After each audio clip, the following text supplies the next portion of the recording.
Okay, so we are going to graph lines like we've been graphing that are in slope-intercept form, and we're going to review horizontal and vertical lines because their equations look a little bit different from slope-intercept form.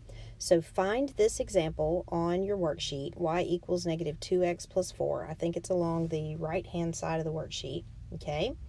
This is slope-intercept form.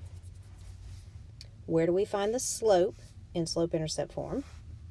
The slope is the coefficient of x, so here the slope is negative 2.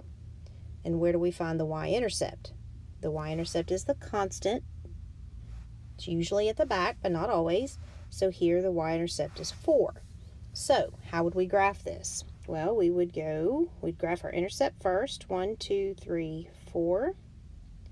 We put a point. This is a negative slope, so we're going to put that negative 2 over 1. So from our intercept, we're going to go down 2 and to the right 1, and down 2 and to the right 1. We're going to connect those, put arrows on the end. That is y equals negative 2x plus 4. Is that a vertical line? No. Is it a horizontal line? No. If it's diagonal, the math word for diagonal is oblique. That is an oblique line because it is not vertical, it is not horizontal, it is diagonal.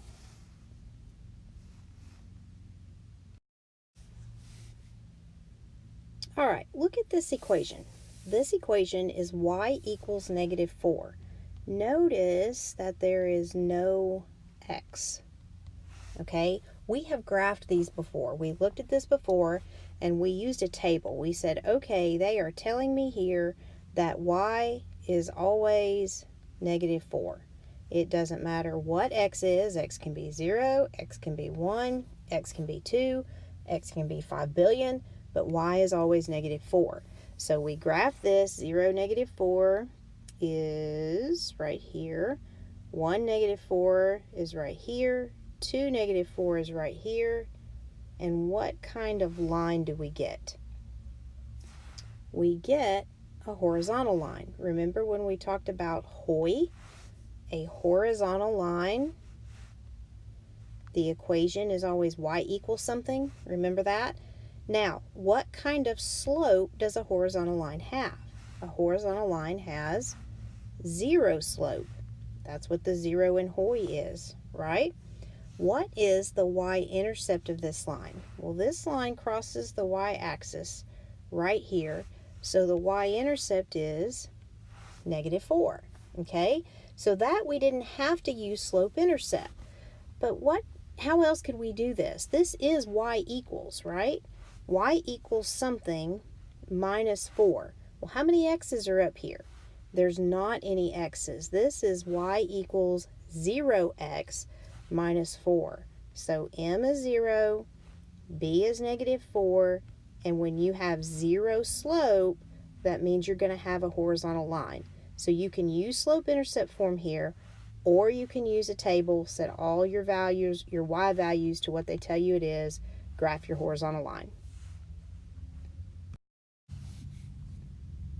All right, now find the equation that says x equals negative 3.